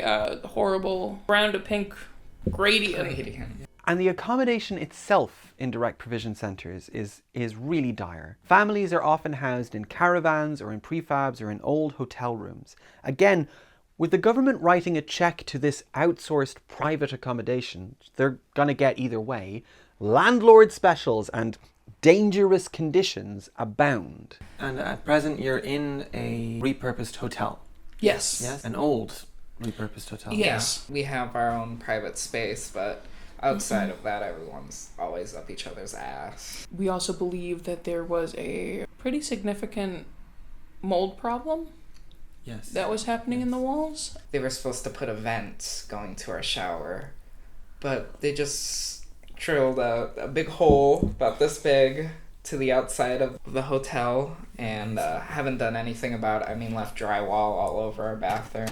And yet, Zara and Ophelia are, and it pains me to say this, but it's true, the lucky ones. Because many of the international protection applicants in Ireland find themselves homeless. Last year, the Irish Times reported that 3,000 international protection applicants found themselves homeless in Ireland. This is actually a breach of our obligations under EU law. In fact, Ireland took their case to the Court of Justice of the European Union to try to argue that the large influx of refugees from Ukraine constituted force majeure, but the EU was like, no. You're just failing in your obligations. You have thousands of homeless asylum seekers on your streets, and when they arrive at the International Protection Office, you hand them a tent. You've not been able to work. No. Nope. You cannot work the first 5 months whatsoever. That's off the table. How much of a weekly allowance do you get? So we each receive, it is $38.80 I think it's weekly. Yeah. Now, maybe to you, a little under €40 a week doesn't sound too bad, given that their food and accommodation are sorted. But one, it works out at around €5 a day, which is not enough to feed yourself, given the cost of food in Ireland and the fact that they have no access to a kitchen. But two, Ophelia and Zara, like a lot of asylum seekers, have been plonked right in the middle of rural Ireland, where there is little in the way of public transport, but they are simultaneously expected to make trips to Dublin on the other side of the country to liaise with the International Protection Office. The last of these meetings that they had to attend was scheduled for so early in the morning that they were forced to stay in a hostel the previous night, and the whole thing cost them hundreds of euros. So even with this allowance, they're barely surviving. Do you get the sense that they're just trying to get rid of you? Yes, quite frankly. First and foremost, I mean, just how unintuitive, quite frankly, secretive, and almost Byzantine, way that the system works. I mean, like, we are provided with very, little to no information as to what the fuck we are supposed to do. We've been fucked around by the bureaucracy of the International Protection Office. It doesn't surprise me that the system of international protection in Ireland is intentionally confusing and incompetent for those trying to avail of it. But there's something else that Ophelia and Zara told us that's even more troubling. The Irish government is now offering up to €10,000 for asylum seekers to self-deport. Depending on the situation, when the applicants got here, when they leave, whether they're a single person, a couple, or a family, the number might be smaller, but it is nevertheless significant. You're looking right now at the information sheet posted in the Direct Provision Centre inviting residents to self-deport for money. So there's definitely a push and a, monetary incentive, which is kind of grossly predatory because a lot of these people are walking around with fucking $30 a week, So $10,000 is, I mean, to someone in our situation, that's an absurd, that is a Scrooge McDuckian amount of money. Yeah. That's not the only information sheet in the Direct Provision Centre. There's also this. It's the International Protection Centre's contingency plan for antisocial behaviour and protests. That is, what to do if there's a racist riot at your direct provision accommodation. It's stuff like stay calm, assist with extra security protocols, do not engage with disruptive individuals, and secure doors, windows, and access points. This is necessary contingency. The Hope and Courage Collective published a report stating that there have been at least 38 arson attacks on buildings linked to asylum seeker accommodation since 2018. A homeless encampment for international protection applicants was burned out and destroyed on Sandwith Street in Dublin in 2023. A huge riot took place outside the City West Accommodation Centre over multiple days of October this year. And we've talked about racist riots plenty in this and in previous videos, but now you maybe have a better idea of the conditions that exist for asylum seekers prior to the threat of violence and death from racists. Now, you can imagine that before they had to be rescued by firefighters, that the children in the IPA centre in Drogheda likely were cold, experiencing black mould, likely were being fed bone shards and uncooked meat. Now, the stage is more meaningfully set for this conversation the Irish government wants to have, and other Western governments want to have, about asylum seekers and cost saving. So, I have to ask, what's keeping you here in terms of the fear of what awaits you? I mean, there is a big possibility with all the crackdown on, immigrants and the big presence of DHS, ICE, now the National Guard being involved, that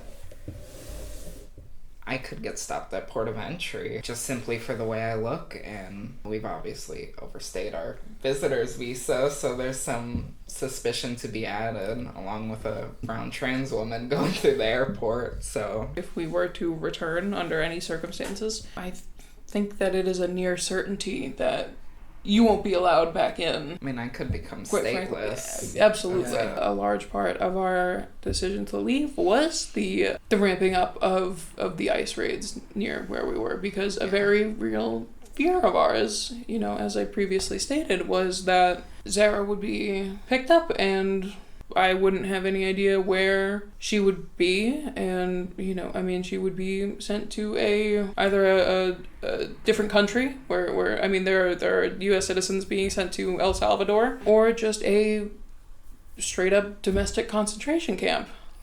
Yeah. And in theory, they'd put you with men, from what we've seen, No, there's no doubt about it. At this point, I know these women a little bit. I know how much they love each other. I've caught glimpses of little moments of defiant affection. And I can tell you, they did not leave the US flippantly and without due and heartbreaking consideration. As Ophelia put it herself. At the end of the day, we left everything that we had ever known, everyone that we had ever loved, any sense of comfort that we had ever had, to pack our lives up into suitcase and a duffel bag for the both of us, and 3 pieces of luggage, go across the sea to, not even, I hesitate to even start over, because there is no start over here yet, but that is not something that people do just for the hell of it. Yeah. This isn't the easy way out. No, fuck no. Our day-to-day doesn't look like anything crazy. We don't have the opportunity to do a whole lot, but every single day is crushingly difficult, and it is a struggle to get through. So Sarah and I are trying to do what we can, but we do have a firecracker of a baby who we love dearly, but who makes everything very difficult to do. So we are turning to you for help with Ophelia and Zara, and there are 2 ways that you can help us. The first way is that we've set up a Ko-fi for them, and the link is very obvious in the description. If you're able to spare anything at all, you will be helping 2 people to eat safely, and maybe help to get them on their feet a little bit so they are less dependent on this awful direct provision system. And the other way you can help is to keep an eye on this story through our social media. Yes, our Discord server, and you can find me on Blue Sky, and Instagram is Neely from The Leftist Cooks, and Sarah is Sarah from The Leftist Cooks on Blue Sky. This is not a shameless plug for followers, I promise. In fact, we may even publish a YouTube short or 2 just to update you on Ophelia and Zara's case. What this actually is an opportunity for you to make a big noise and a big stink if, God forbid, there were ever deportation orders against Ophelia and Zara. If there's one thing the Irish government hates, it's public shaming. And if there's one thing that consistently works to prevent deportation, it's community kicking up a big fuss. So we're hoping we can count on all of you if a big fuss is what we need to make. You could be the first case in Ireland of successful asylum applicants from the United States of America. Yeah. How does that feel? Fucked up, quite frankly. It's really... It's fucked. Yeah, I mean, it is. On one hand, it fills me with crippling dread, because there is no precedent for this. But, on that same note, it does give me some sort of hope, because we could be setting a positive precedent. I mean, we were already told when we arrived that the United States was no longer deemed a safe country of origin. Yeah. You were told that by... Yes. By IPO workers. IPO Yeah. Hearing that alone made my fucking head spin. Yeah, of course. Because, that just, in that moment, that validated everything that I was told repeatedly that I was overreacting about. Yes. Suddenly you're in a different history and it's confirmed. Exactly. The United States is not a safe country of origin. Exactly. Signed Ireland. Yes. Yeah. It's really a mixed bag how I feel about us setting the precedent for American asylum seekers. There are just so many political implications to the decision that's made. Absolutely. It's just such a... I mean, I hesitate to say interesting, but it is an interesting case. There will be a lot of talk amongst the IPO and the Minister of Justice, and I'm sure a lot of people will be involved with the decision made on our case, which is, it's frightening. Which is very strange because I didn't think that that our personal life would have any bearing on geopolitics, but unfortunately that is the position that we have found ourselves in. And here we fucking are. Regardless of what way this goes, this is astonishingly brave. Yes. It's immensely brave. Thank you. So we shall try to make as much noise as we can and spread the story far and wide, because what you're doing is incredibly brave. It could be incredibly important for other people that are going to follow in your footsteps. But I have so much respect for both of you, honestly. Well, thank you. So much respect for both of you. I think, everybody played that thought experiment at some point, like, what would you do in World War II? What would you do? When would you flee? What would you say? Who would you help? Yeah. And you two have your answer. Yeah. You're brave. You at least don't give a fuck enough to try and survive. Yeah. And I have nothing but respect for that. Can I give you both hugs? Yeah, absolutely. Thank you for talking to us. I hope by now we've made a clear argument for why borders are unjust, cruel, racist, eugenic. The designations people are sorted into at borders, citizens, immigrants, refugees, create a legally enforced caste system which benefits capital at the expense of human lives. They create underclasses, and they strip the people who cross them of dignity and humanity. I hope those of you who started this video more skeptical about immigration reform are now with me, that this is possibly the most pressing issue of our time. I speak these words as Gazans are about to freeze to death because we have allowed borders to exist. I speak these words as families in the US are being ripped apart by immigration, while my sister's best friend video calls her dying grandparent in Korea on the phone instead of being there in person to do care work, because though she's legally resident in the States, she's afraid that if she leaves, she won't be allowed back in for some bizarre random reason. I say this after having had a direct conversation with my own elderly parents. My father is in his 80s, where Neely and I have said that if anything happens to them, we will not be able to come there and help. That's because I'm breastfeeding our baby, who is not a US citizen, and I don't trust the border to not rip my baby from my arms and separate us, because they do that to non-citizens and their parents. There were an estimated 4,656 children intentionally separated from their parents at the US border during the first Trump administration. Children who have been documented to be profoundly and permanently traumatized by the experience. And 1,300 of those children were never reunited with their parents. Some of those children were lost forever. Lost. If you are a parent, I want you to look at your child and I want you to imagine them as a baby being taken by a member of a militarized border force. And I want you to imagine never seeing them again, not knowing if they're hungry or cold or alive or dead. I want you to imagine yourself as a toddler being ripped from a loving parent's arms by someone who doesn't speak your language and who doesn't care if you make yourself sick from sobbing uncontrollably. I want you to imagine having your family and culture forever taken away because some state power wanted to punish your parents for not being born in the right place. And we also couldn't go back because Neely is a trans woman and she can never cross that border again, not unless something fundamentally changes. Because if they decided to detain her, they would put her in a cell with men. in an effort to use sexual violence as cruel and unusual punishment for the crime of being who she is. This is not theoretical. And make no mistake, this is not the particular cruelty of the Trump administration either. Human Rights Watch has a harrowing report from 2016, smack in the middle of the Obama administration, about how trans women seeking asylum from sexual violence in their home countries were being held in either male jail facilities or isolation chambers, sometimes for years. These women were denied access to the medication they needed, be they HRT or HIV antiretrovirals, and were repeatedly sexually assaulted by other inmates or prison guards, and some attempted death by suicide because their life had been made intentionally unbearable.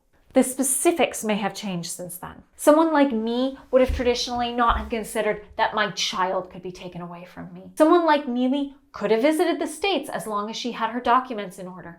But that's because we were traditionally among the privileged, not because this wasn't always happening. This has always been the purpose of the border. This is inherent in having a border. And for some of you, for your own protection, you and many others are having to consider fleeing across the border that you were told was there for your protection. Or perhaps you're desperately trying to find a way to retain the advantages that your superior passport gives you.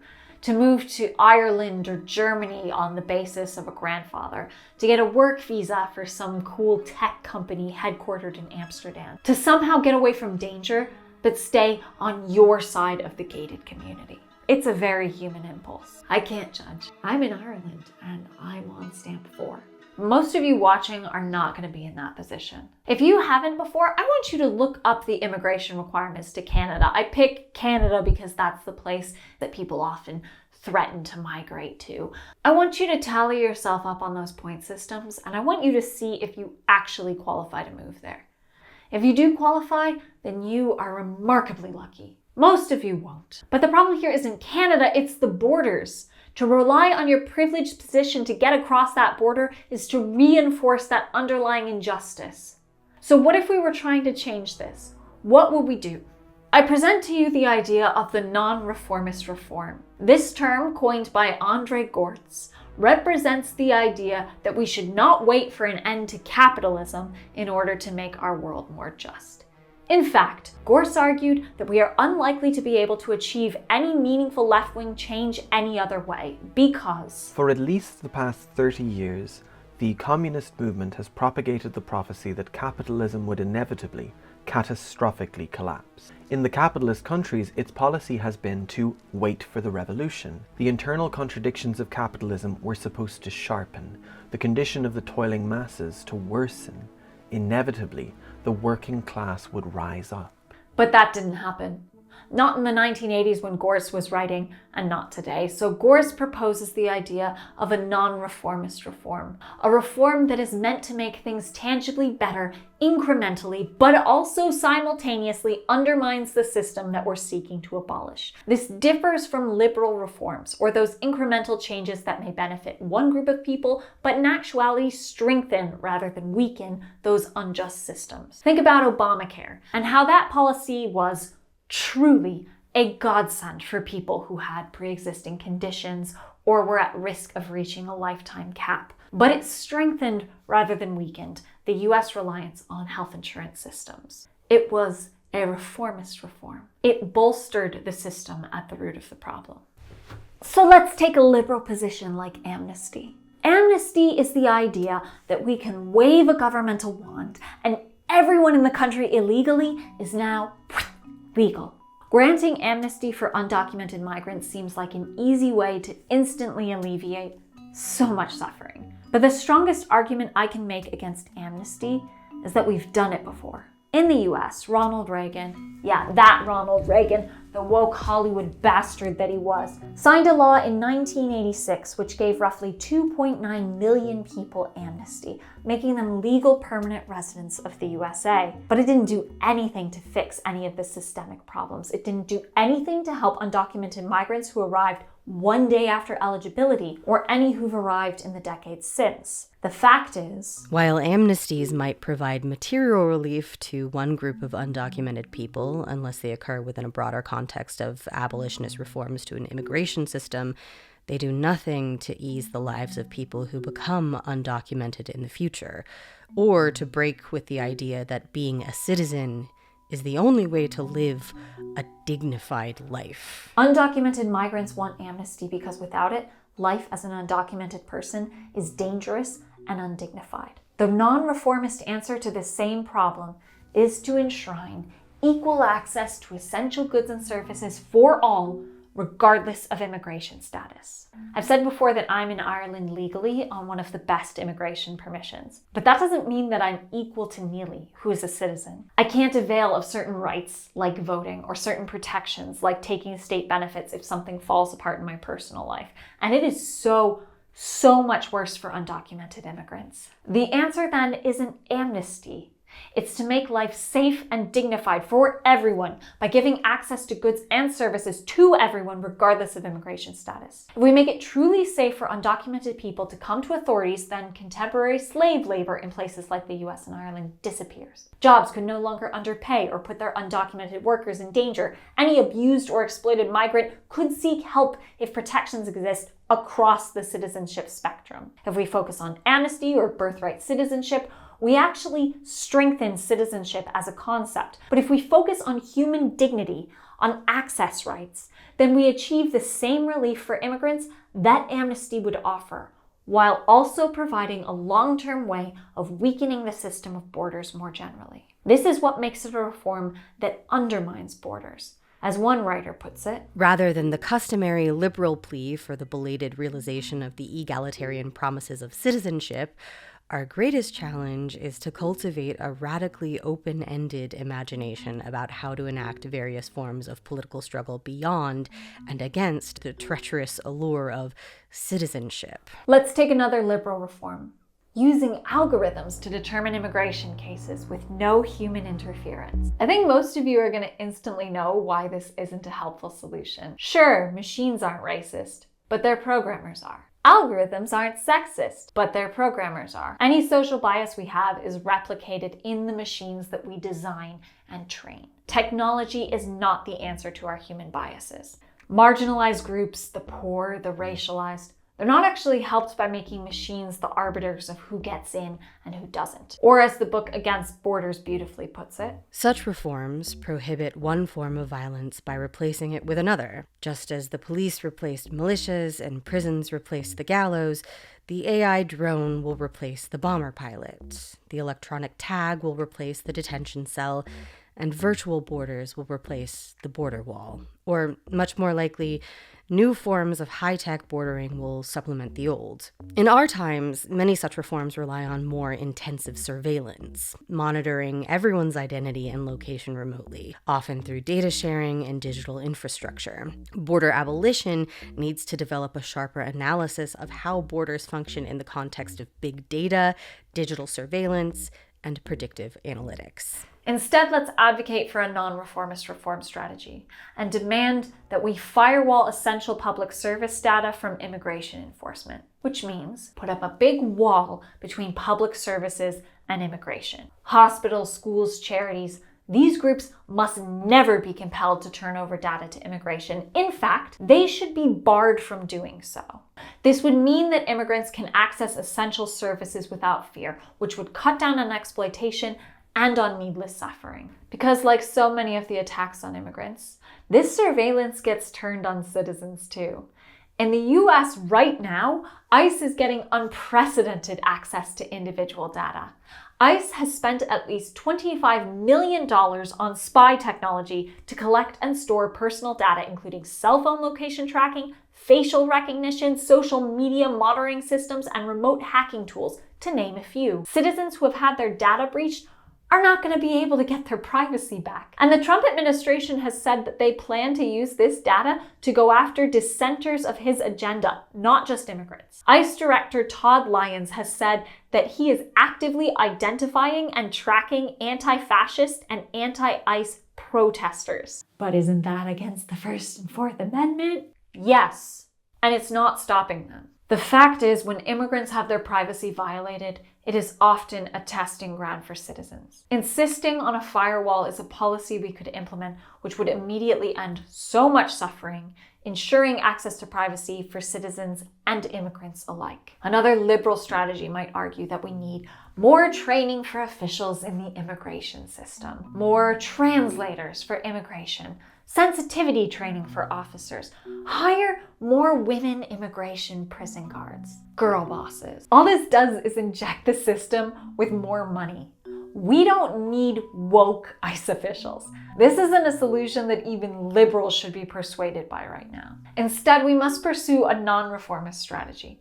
We must cut the number of immigration officials and use that funding for labor market enforcement. The same way that we want to abolish the police and fund more social services, we can abolish immigration officials and use those funds to enforce the systems more likely to protect our rights. The money for immigration officials could be used to ensure that all people, immigrant or not, are being paid minimum wage or working in safe conditions. Again, this would benefit everyone. Well, everyone but those shithead capitalists who are using migrants as a distraction from their abusive labor practices. If we focus on this as a strategy, we won't have to make an argument for leftist unity. The argument is already there. Imagine if the spotlight were turned from those most marginalized people in society to point instead at those who are abusing them. Similarly, imagine if our focus was on helping people rather than finding those to blame. Liberal reformers are likely the ones behind screening for contagious diseases, like HIV at the border, and excluding people with contagious diseases from entering. I am always sympathetic to wanting to control disease outbreaks, especially with conditions that require hygiene or herd immunity to not spread. But putting this burden on immigrants is dehumanizing and nonsensical. Even if a disease is outside of the border, citizens who travel back and forth will still be bringing it in.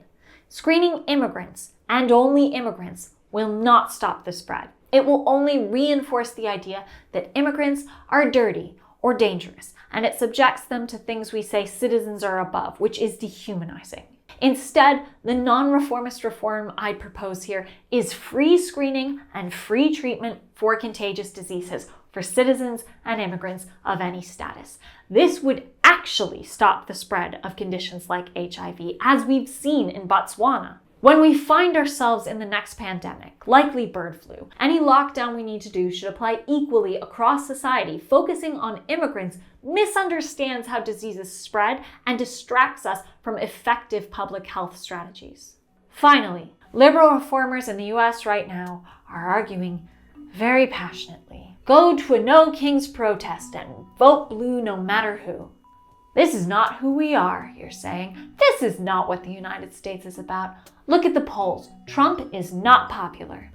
Look, going to an expressly non-disruptive protest is not nothing, but it's a little closer to going to a social event than it is to taking real action. I'm sorry. That's not to say you shouldn't do it, but even when Dr. King was championing non-violent protests, those were still disruptive. People were sitting at lunch counters they weren't allowed in, and on bus seats they weren't allowed on. People were getting arrested and putting themselves in harm's way in order to create a disruption. And that's not what I'm seeing from a No Kings protest. The fact is, Trump is a bad president, but he is not an aberration.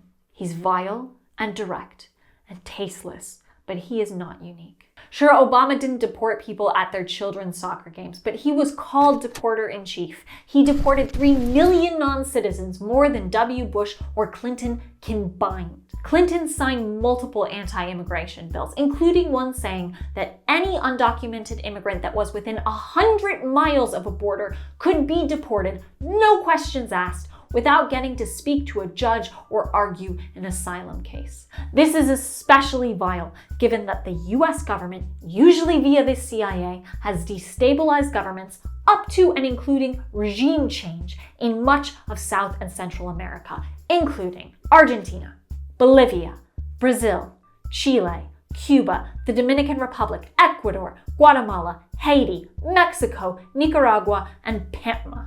The US is at this very moment blatantly trying to do the same in Venezuela. This is not a comprehensive list either. It is just the countries in the Americas that we know about. So many migrants to the US are from places where the CIA overthrew democratically elected leaders and installed either inept leaders or outright violent dictators like Pinochet. Now residents of these dangerous and intentionally impoverished countries flee to the US to be a disempowered underclass doing jobs too dangerous, degrading, and underpaid for US citizens. So Trump is not a king. He is a democratically elected president carrying on the same imperial legacy of other democratically elected presidents who have all acted like kings when they've decided which countries are allowed to elect their leaders and which aren't. So instead, I propose a non-reformist reform. Accept that the US is an illegitimate state and treat it that way. We should collectively undermine the authority and legitimacy of the United States by recognizing that it is an unsafe country of origin, a police state, a country which many people should flee for reasons of persecution. As of 2025, 40% of women aged 15 to 44 say they would move abroad permanently if they had the chance. This number is about the same whether the woman is married or single, has children, or is child-free. With the developed world's highest maternal mortality rate rising ever higher, with abortion made illegal in many states, with guns mowing down children in schools, and sexism being embraced at an institutional level, can you blame them? The first wave of asylum seekers from the US, like Ophelia and Zara, are undermining the legitimacy and authority of the United States. If you're living in a wealthy country in Europe or in Canada, it is likely that there are already walking amongst you Americans fleeing from fascism. They didn't necessarily seek asylum through official channels, but may still have left out of fear for their safety and future. This represents an opportunity to put pressures on your government to radically alter their diplomatic and trade relationships with the United States. The United States is unsafe for its own people. And this fundamental fact should have an effect on the entire logic underlying the racial hierarchy of borders. America is a place that asylum seekers are from. We need to recognize this. Specifically in Ireland, we need to recognize how dire the situation is for marginalized Americans and put pressure on the Department of Foreign Affairs to accept Ophelia and Zara's request for asylum,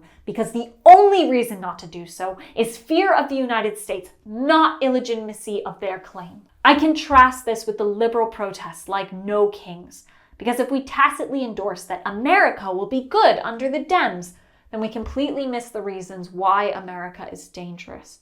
For Black people, for Latina people, for trans people. We completely miss the reasons why America has always been dangerous for these groups and other groups besides. We should instead use these dire times as opportunity for much needed change. The horror in the US should tell us to move away from a system of borders in the first place, towards a system which might help humankind navigate impending and ongoing climate disaster, when refugees could be from anywhere and need to go anywhere.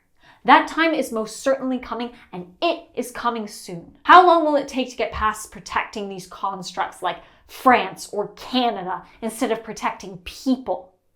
Just people. By taking seriously the possibility that you should flee and that you are not safe, by granting Americans the possibility of asylum, we therefore recognize the United States, the greatest country in the world, as the failure that it is and the lie that it is. In doing so, we might just start to deconstruct the hierarchies in our minds and in our social structures that keep borders and racism in place. There, ICE. Did you get all of that? It's Sarah with an H. So, you may be watching this and still thinking, should I flee? Most of our audience is in the global north. About half of you watching are in the US. And of those watching, a lot of you are autistic and a lot of you are queer, specifically trans. And you especially might be considering fleeing. And it probably hasn't made your decision any easier now that we've introduced you to two actual asylum seekers from the USA here in Ireland. The world is not kind to those fleeing persecution. That is inherent in borders. But Ophelia and Zara aren't the only ones. I've spoken to others, And there were more still in at least Canada, some that are migrating under duress, but others that are actually seeking asylum. So you shouldn't make this decision on the basis of a YouTube video. And you should know that I'm particularly biased because I thought the USA was too dangerous when I left in 2012. So take everything we've said with big grains of salt. But I know some of you think you'll only move if things get worse. But things are very bad. Circumstances are changing quickly. At this point, I don't trust the US to be safe for anyone. I'm begging my parents to find ways out. I'm begging my sister to find ways out. I'm on team, this is bad and getting worse. If you're healthy and white and educated and living in LA or New York or DC, maybe you're going to try and stay and make things better for everyone else. And I deeply respect that. But if you're marginalized, I think you need to look at the world around you. Not just at the hateful rhetoric, but the disappearing of human beings to foreign prisons, the bombing of defenseless fishermen, the deployment of the military to US cities. I think you need to really ask yourself if you're safe. And if you are for now, that's fine. But I need you to do what Innuendo Studios suggests in the South Bank of the Rubicon video. I need you to pick something that is your line in the sand, an event that is your signal to leave, write it down. Because that time may come faster than you realize, and I don't want you to have acclimated. And they should know, you know what it's like to leave your home behind. Sarah has done that many times. But now, the way you talk about missing the United States, it's different. Because you don't know if you're ever going to be able to go back. It's heartbreaking. The things I keep thinking about are actually that there are things I'll never be able to show you or show our baby. Like, I grew up in the mountains of Colorado, and I'll never be able to show you the Continental Divide, and I'll never be able to walk our baby down Pearl Street and let them play on those little boulders on the Pearl Street Mall. There are family members I have who I don't know if I'll ever get to introduce you to them. And there are these smells and tastes that were foundational to who I am. And you won't ever be able to get to experience them, and our kid might not get to experience them. And it's so alienating. Not only because you should get to see them, like Yellowstone National Park and the Grand Canyon shouldn't belong to the US, they should belong to humanity. But also, will you ever understand me fully if I can't show you where I'm from? It's really lonely. Okay.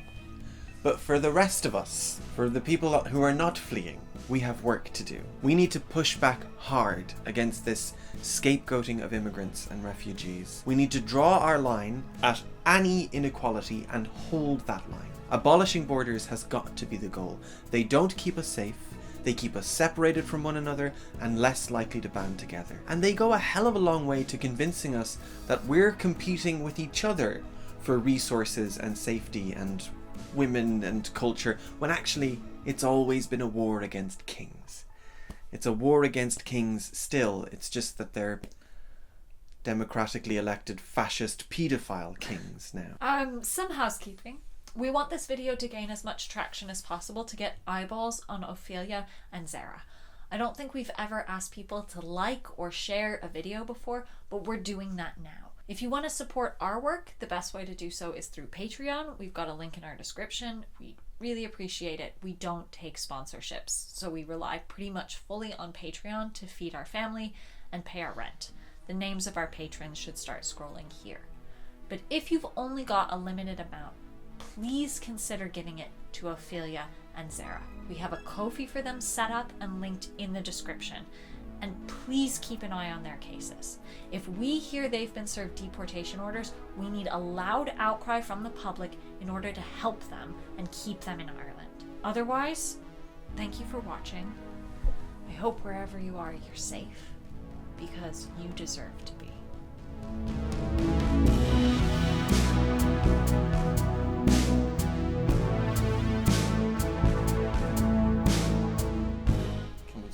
Bedtime for Bonzo? Millie found out that Ronald Reagan made a film called Bedtime for Bonzo, and this is all she cares about now. It's all I can think about. No, I was editing it today. It's because you mentioned Ronald Reagan earlier, you remember, and I thought it was Bedtime for Bonzo, which is actually, I think, much funnier, because it just doesn't make any sense. But I'll accept Bedtime for Bonzo, and I really want to see that film now. You need to start up your second channel again. I think you could do a whole suite for Ronald Reagan films. videos. Maybe that could be like my thing. Yeah, Ronald Reagan videos. Because, okay, no, I got this up earlier. Ronald Reagan filmography. Oh no, I don't think these would be fun films. Oh yeah, some of these are just Law and Order. He did a lot of westerns. Yeah. But then again, I don't know. There's not very many commentary YouTubers doing the westerns. God, she's working her way through college. Oh no. Whoa. Okay, look but at her. She's like a burlesque She's dancer. a burlesque queen who becomes a co-ed and gives the student body a brand new twist. God, they've been making those films forever.